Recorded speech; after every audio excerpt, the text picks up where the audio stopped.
Hey everybody, I'm with Dr. Diane Hamilton. How are you, Diane? I'm doing great. Thanks for having me. I'm so excited to have this conversation. My pleasure. It's my favorite topic today. And before we get started, I want to remind everybody who is watching that you can watch more of these videos if you subscribe to my YouTube channel. And as always, you can also listen to the audio version on Podbean. Thanks for your comments and for all your attention, everybody. Diane, we had the pleasure of connecting when I was a guest on your great show. Yes. And you specialize in, you say it, you describe it, because it's a real specialty. It's hard to say what I do. I'm a business behavioral specialist, I guess you could say. I'm an expert in the area of a lot of things that impact behavior in business. I have a PhD in business leadership and management, basically, which was interesting because when I wrote my doctoral dissertation, I wrote it on emotional intelligence and its impact on performance. So some people think I'm a psychologist, but I handle the psychology realm in the business aspect, but my education's in business. And you've got a lot of great credentials, man. Tell us about your books, and you just made a list, a worldwide list that everybody should know about. Well, my credentials, let's see. I'm certified to give emotional intelligence tests and different personality assessments. And so I created an assessment that determines the factors that keep people from being curious. And it's called the Curiosity Code Index. And my research for that and my book, Cracking the Curiosity Code, got the attention of Thinkers 50 Radar out of London, which, they put me on their list of 30 most innovative companies to watch in the year 2020. And Thinkers 50 is just like the Academy Awards of Business Professional. So it's really exciting. It's like being nominated, And so Yeah, Google it up. It's got some household names in there. And this is an annual list that turns over every year, or at least one part of it does. You're in rarefied air there. Great company. Yeah, I mean, the Thinkers 50, I think they have the meetings every other year in November, but I think the radar list that I'm on is every year. And so I was just at their last event in November, and it's just a who's who. I mean, it's just amazing when you're walking through everybody's, these Harvard geniuses everywhere. And it's not just the US. I mean, it's all around the world. Everything that they do there it's really an impressive group. Your book, the Cracking the Curiosity Code, I've always been a very curious person, but it wasn't something like I gravitated toward as if it would be some sort of a great virtue. I just kind of think I'm naturally curious. Why is curiosity a virtuous kind of trait to have?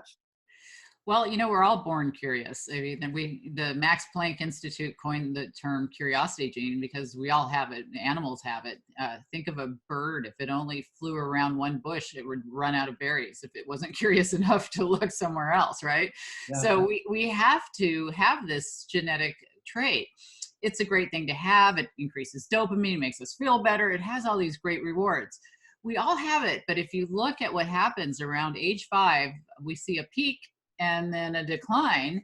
And that was what was interesting to me. As I started to write my book, I thought, well, I need to figure out what's stopping it. And then I started to notice that all the assessments out there all tell you whether you're curious or not. But what if you're not? Then what do you do, right?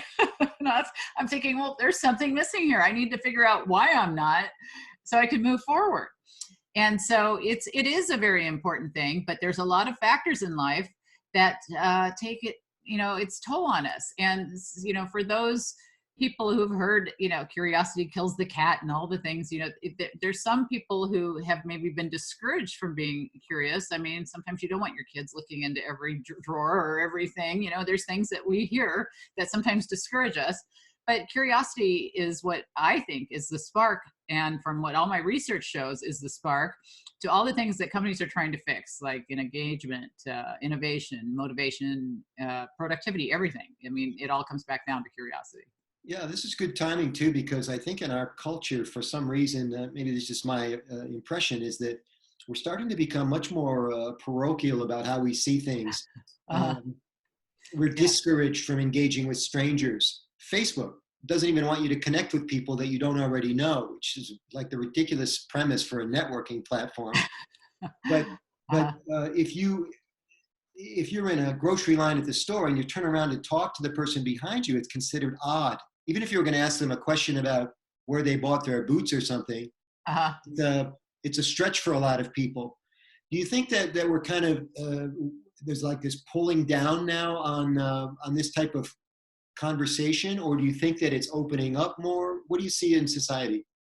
Well, you're talking in a way about tunnel vision. A lot of people have tunnel vision, that they get very interested in one thing or another, and then they don't look outside of that. And you're also talking about technology. How maybe we've got our earbuds on. You used to be at the gym and talk to the person on the treadmill next to you, and then now you don't want to bother them because they have their earbuds on.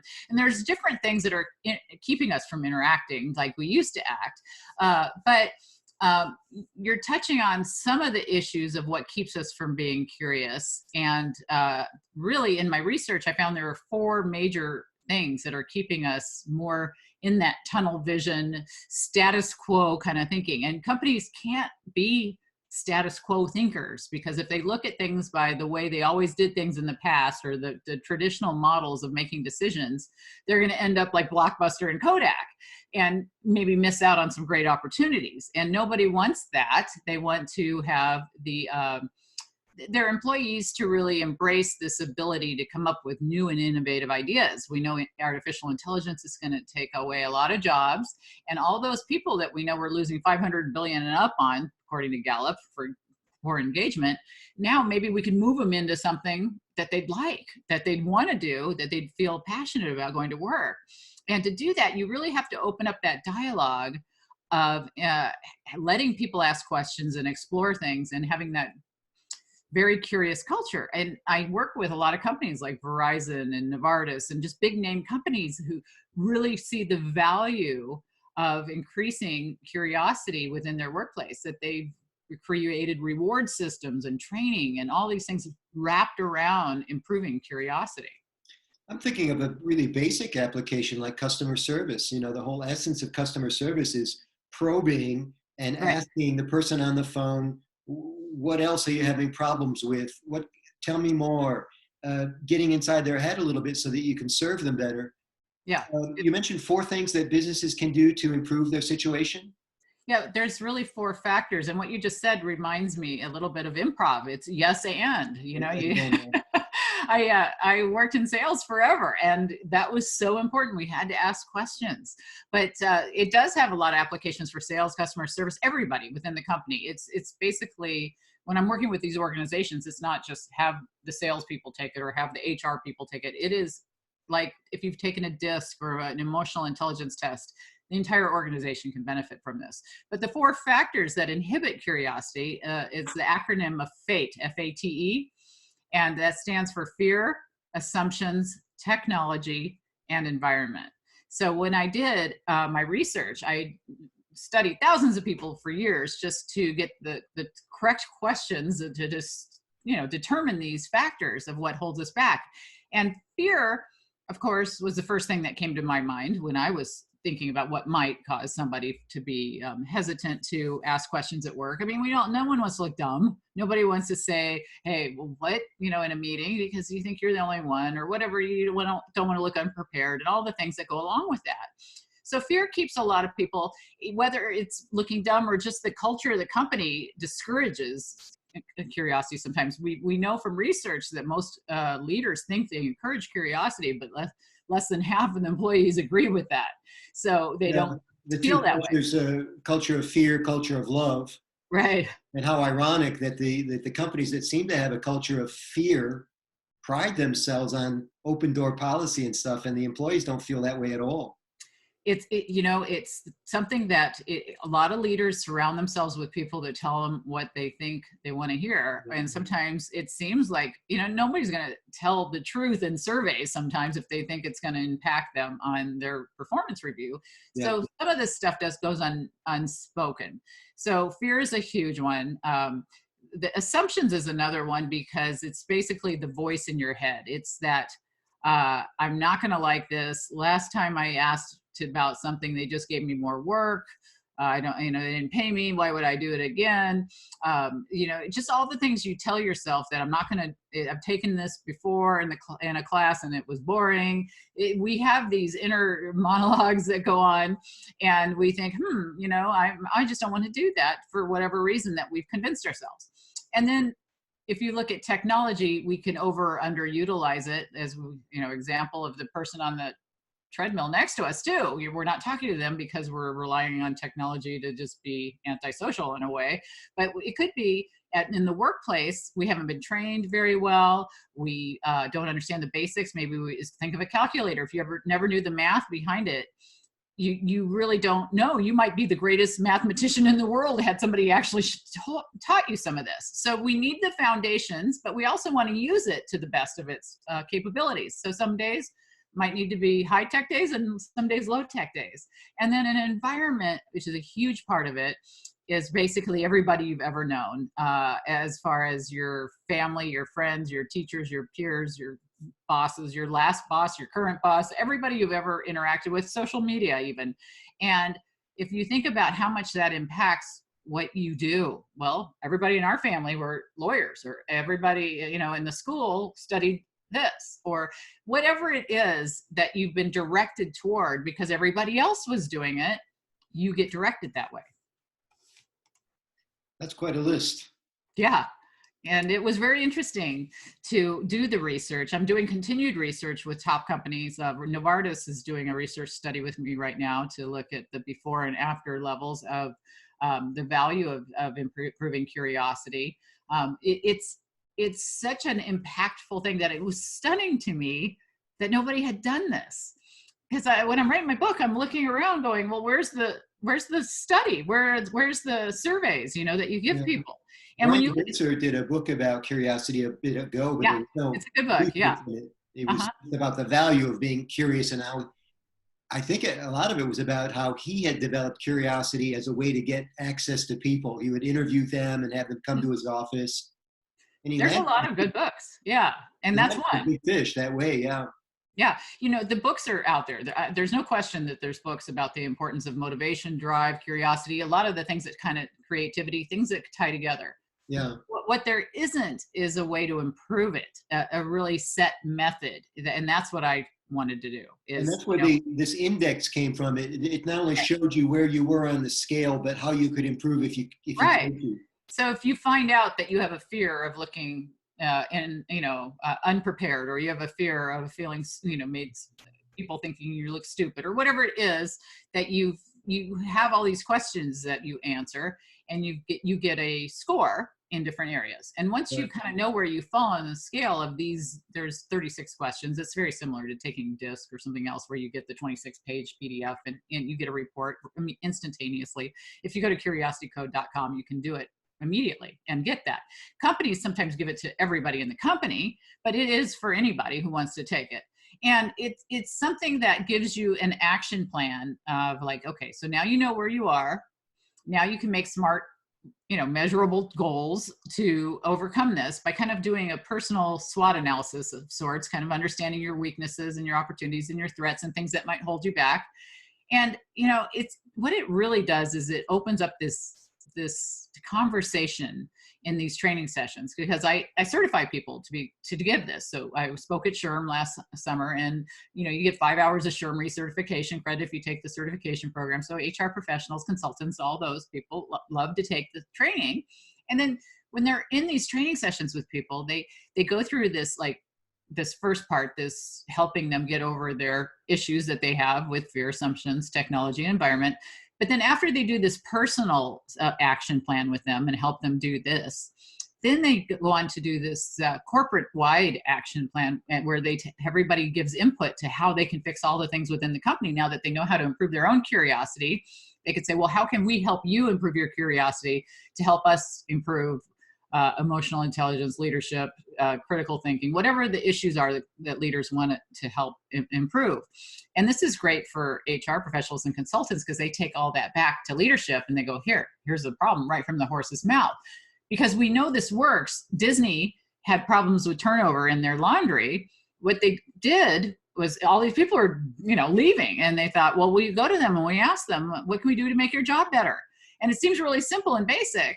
But basically, they got these wonderful suggestions, put an air vent over my desk, make my table go up and down so my back doesn't hurt, things that they could fix. And that's kind of what we're doing here. We're going to get from the horse's mouth, what can we do to help you? And how can you help us help you? And you get a report, and everybody wins. So can you certify people as curious? I can I can say they were curious enough to be certified to have the Curiosity Code Index certification. Yes. I'm kind of half joking. You mentioned earlier about I think it was a legit reference to the genome that Hmm. we all have Hmm. because they've mapped the genome now. They have an aggression gene and a Hmm. curiosity gene. Uh-huh. But if you don't have the curiosity gene, how far can you actually move on the spectrum? Well, everybody's got the curiosity gene. It's Okay. just, it's like having skin or anything else. I mean, you just have it. And it's a part of your genetic makeup. Okay. And if you didn't, mankind would die, just like the bird would die. You need to be able to explore. But I'm thinking about people with introverted personalities, and I do a lot But of. they could be highly curious as well. The introvert versus the extrovert is kind of how you prefer to gain information, for example. Okay, so for me, I'm energized. If say I'm an extrovert, I'm energized by being in a group of people and all the interactions and things that makes me feel energized. If I'm an introvert, I might be energized from being at home and not having that social, pressure of people all around me. But we both could, I mean, introverts might read more than extroverts. I mean, it doesn't have a lot to do with your ability to desire to learn things. It's just Okay. how you prefer to get your content and how you prefer to interact with other people. Did you read? Are you a Malcolm Gladwell fan? I am. It's been a long time since I've read his work. His most recent book is called Talking to Strangers. Did you get a I chance to have check not that read out? that one though. I want to. I want to. Talks about how a lot of and he does a deep dive on famous cases like the Sandra Bland case, Oh, Bernie Madoff, that would be Amanda interesting. Knox, Uh-huh. about how a bunch of us make assumptions about people based on our observations. Right. And what occurs to me is on the inverse of that, every window has a pane. You can look through Yeah. two different directions. So Uh-huh. you can make assumptions, or you can come in the other pane and ask questions and get additional supplemental information. And Yeah. Gladwell's hypothesis is that we spend so much time making observations and then casting our bet with the little limited information that we have, that we short circuit the curiosity. I'm just making this connection now because of Mhm. what you're saying. That Well, because we're not yeah. curious, we make assumptions about people, and it gets us in trouble with relationships. It either stalls the relationship or has us believing the wrong things about people. Curiosity is a great way to find out about others, right? Yeah, that ties into a couple things that I speak and write about. As far as George Land did some work with NASA, we're looking at creativity, and that ties into what we saw with curiosity as far as how we make propose these creative ideas. So we Right. step on the gas, but at the same time, we over criticize them and we put on the brake. Yeah. And so when you drive your car, you put your foot on the brake and the gas at the same time, you don't get very far. And, and it also ties into emotional intelligence, what you're talking about. The ability to have empathy is a big part of emotional intelligence. So I write about a lot of this in my next book on perception. And perception is a lot of IQ, EQ, CQ for curiosity quotient, and CQ for cultural quotient. And a lot of it is to develop relationships with people, you have to ask questions, but you have to be listening and put yourself in the other person's shoes to have empathy. And we, thanks to Tony Alessandra, we know we don't go by the golden rule anymore of treat others as they want to be treated. We go by the platinum rule, treat them as they would want to be treated instead of how we'd want to be treated. I want to make sure I said that properly. So if we understand how others want to be treated, to do that, you have to ask questions. You have to be curious. Otherwise, you're just putting your own spin on everything. You're making assumptions of treating them the way you'd want to be treated, the old golden rule. Yeah. And, it sounded good. And we're thinking we're doing the nice thing. But really, to be truly empathetic, you have to ask people, why do you prefer to do it this way? What can I do to reach you in the way you'd like to be reached? How can I do that? Otherwise, you're hitting that window pane, like he's saying, and you're not getting anything coming back where you can adjust and actually make it through. Do you think that as a society we're becoming less curious as a whole? We talked about this tunnel vision thing before. Uh-huh. You think it's a thing, like we're kind of becoming so self-absorbed in various ways that we're You know, not curious about other people? yeah. Todd Kashdan's the one who does a lot of research on the overall levels. And, I know a lot of his work ties in very closely to what George Land said for creativity in terms of the peaks. And, we start up high and we drop. And then I think we're all getting lower, because if you look at how high we are at 5, we're getting lower. But if you're saying as an aggregate, everybody all around lower, it's hard to tell. There's a lot of research studies that show that certain countries have a little bit better curiosity than others. Certain generations have different curiosity than others. It just changes so much, and it's not a really easy thing to answer. But I can say that it's something that needs a lot more research. I think that it's an area a lot of people have researched a little bit of, like Francesca Gino at Harvard has a great HBR piece. I totally recommend looking at that. She was on my show and we talked about this. It was just wonderful conversation. And she researched some of, the value of it. And I've had Amy Edmondson on the show, who has an incredible TED Talk talking about how they rescued the miners out from under the Chilean miner disaster by using curiosity to work better in collaboration.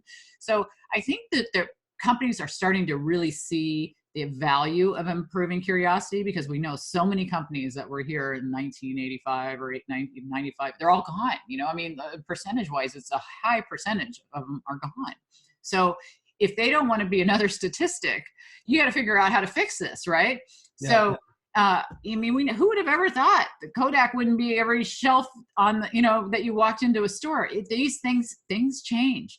And, the things with Uber and, Teslas and things are going to reinvent the landscape of every industry. And if you want to survive, you got to ask a lot of questions, because, to quote Marshall Goldsmith, what got you here is not going to get you there, right? And if you don't think about that, what's it going to take to get over that mindset? And it really is about curiosity. And I think that the companies like Verizon and Novartis really get this by creating programs within their company that reward curious minds and getting away from status quo thinking through learning. I know Novartis has 100 hours a year they anticipate for people to get out there and learn, and they're paying for this. They're doing TED Talks to discuss curiosity, to promote people presenting content. What's a better way to learn something than to teach it? So if they have people as presenters on TED, that's wonderful. Verizon, I was just in New York doing filming for them for little tidbits of content that they give to their employees, because they know they like it in little bites now instead of big, long, how everybody wants little bits and pieces of video. So we did a lot of, little discussions of curiosity and how they can improve things. And they get credit for listening to these things. And this is the kind of thing they're rewarding, the questioning, the thinking. And to Novartis, they have big boards that they put up saying, write on this board, tell us what you're curious about this today. And at Verizon, they have a hashtag for what, my edge, or whatever their latest hashtag is for follow this. This is what I'm curious about, and this is what I'm learning. And that's what we have to do. We have to make this be a social platform, so we all encourage the rest of us to get on board. And it has to start at the top. Leaders have to embrace curiosity. They have to make it very clear that they're vulnerable too. They're going to ask the stupid questions. If they have fear, here, I'm in a meeting right now, I'm the leader, I don't know everything, and to show you I value curiosity, I'm going to ask a really stupid question right now, kind of thing. And that's going to be what it's going to take. Yeah. When we're a little bit past the information age now, everybody says we're in something called the experiential age. Mm-hmm. In the information age, we started to understand almost everybody had access to the same information. Mm-hmm. And so we became reluctant to actually ask questions, because you could just Google it. Right, it's awkward now at Thanksgiving dinner when somebody says, who starred in that movie? And you could just see people kind of eyeing their phones like, who's going to reach for it first, which kills the conversation. Right. And I'm thinking about little memes like this, like my least favorite, and it's the antithesis of curiosity. In customer service, my least favorite line is, you're all set, because there's no faster way to shut down the conversation. That's the opposite of yes and. That's right. And so what you're suggesting is in some cases, what's actually going to be changing the corporate scripts that we use Mhm. to communicate with each other internally, to communicate with customers on the outside. Yeah. Yeah. You know, I've actually used this as an example in one of my talks. I was trained out of asking questions in one of my sales training Oh, programs. We went through, it felt like 2 years of onboarding, and it was on and off for 2 years, intense training to be a pharmaceutical rep. It really was highly, intense training. But what they did was they put into your head that you have three products and you better get through these three products, and this doctor is going to have 5 minutes if you're lucky, probably two if you're, and you better say this and that, and they give you this script that you had to memorize, and you're going through your head with, oh, I got to say this, I got to say that. And I can remember one of my first calls, I was in an office, and I was able to get in to see the doctor. I was so excited. He actually let me in his office to begin with. And I got through all three products. And I was so stunned because I didn't think I could do it. And I remember walking into the elevator, go get him some samples. And I'm just so happy. I'm patting myself on the back thinking I'm pretty good at this. Yeah, and I get into the elevator and this guy gets on with me. And I'm an extrovert, going back to the extrovert conversation. And I'm like, I can't go 2 floors without talking. So I look at him and I said, so do you work in the building? And he looks at me and he's like, you just gave me the presentation. It was the same guy. I didn't even look at him. Okay. I was so obsessed with getting out what I wanted to say that there was no communication whatsoever. It was me just bleh, right? And if you think about that, if he hadn't got on the elevator, I would have been walking around for who knows how long thinking that was the best conversation I ever had. yeah, that was a big. And how many people aren't getting on the elevator with you to let you know that what you just did really wasn't good? I like the line, I was trained out of asking questions. I was. Yeah, I mean, they didn't intentionally do that. And maybe their training's different now. yeah, I mean, this was many, many years ago.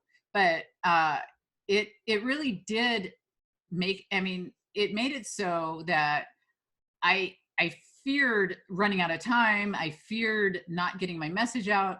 And if I had just spent more time looking around the office, seeing what he was interested in, being curious of where he went to school, or you're a kid, you have kids, you have wife, the relationship you could be building based on that curiosity is so much stronger than, anything else. If I'm like, why would you have this beautiful red painting behind you with this, whatever it is that I'm finding in the room, and, oh, you love plants, look around and see what they have. And it really would have been a much more effective conversation. When you read books about wisdom and how we age into the golden years and all this stuff, you hear a lot of people, people say the same things like, you'll never regret the things you did. You'll only regret the things you haven't done. And another one I hear a lot is I used to think I had all the answers, and now all I have are questions. Mm. What is your view, either through the research or your own personal view, that as we age, do we become more curious? Do we become more open to listening to people or showing interest in them? No, and I wish we would. And that's what I'm trying to change. Yeah. And that's exactly what I found the opposite of. And as we age, the creativity factor, which is very close to the curiosity issues, to go back to George Land's work, at age 5, I believe at age 5, I think that 98% of the kids that they studied at NASA's, with the NASA training program he had come up with, they were looking at kids, and I think 98% were creative geniuses. But by the time they were in their 30s, it dropped to 2%. And we see the same thing. Curiosity just peaks and then declines. Wow. So that's the problem. We educate ourselves out of this. Sir Ken Robinson's TED Talk, another great example of how we educate people out of things. He says, the education system was set up for the Industrial Revolution time, where we wanted people to have high science and math, and we promoted the idea of having graduate degrees and all these fancy things. But then we forgot about creativity. We forgot about curiosity. We forgot about all this stuff that makes you much more well-rounded and balanced. And so we need to look at what we're doing, what we're saying, what teachers are having to teach to the test. They may want to encourage things, but they're being rated on this, over here. And so you've got that happening. You've got, your family dynamics, you have siblings that are brutal, you have whatever it is, you know what I mean? And they all will have an impact. Yeah. So if corporations want to have their companies, really change, a lot of it begins there, because we know where people are and we could only go up. And that's what I'm hoping to do, is to make that awareness of how crucial this is. Because it's like baking a cake. Okay, let's think about curiosity in this way. Okay, if you're going to bake a cake, you're going to take your ingredients, your flour, your eggs, your water, oil, whatever you're going to mix, and you're going to put it in a pan, and you're going to put it in the oven, hoping for your end product of a cake. Mm-hmm. But if you don't turn on the oven, you don't get cake, you get goo. And in the workplace, if your end product instead of a cake is productivity and making money, right? So you're mixing engagement and innovation and all these things, motivation and drive and everything you think is really important, but nobody's turning on the oven of curiosity is the spark, and you're getting goo. Okay, so that's what the problem is. And it seems so basic and so simple to think of curiosity as being important, but yeah, it's important. So somebody has to do something about it. And to do something about it, you have to figure out what's stopping it. And that's what I did. That's a great analogy. The book is Cracking the Curiosity Code. There's a self-assessment that you can take at curiositycode.com. Do I have that right? Yeah, or at drdianehamilton.com. Either way, you can get to it. You're all over the internet. You have a fantastic podcast. Where can people find that? Thank you. Everything is at drdianehamilton.com. My show is actually nationally syndicated at radio and podcasts, so you can find it on a lot of different platforms in, iHeart, iTunes, everything like that. But you can also find the stations listed on my website at drdianehamilton.com, as well as, what's really nice is we transcribe the show. So everything we talk about is linked to. So when you're on my show, anything you and I talked about will be linked to, and that's all on my blog, and we create it into a blog. So it's really nice to have that. You are a content machine. I am a content machine because I'm curious. Yes, you are. It's been a pleasure to talk with you today. I hope we've got some people fired up about becoming better versions of themselves by being more curious. I hope you sell 1 million copies of your book, and best of luck with everything.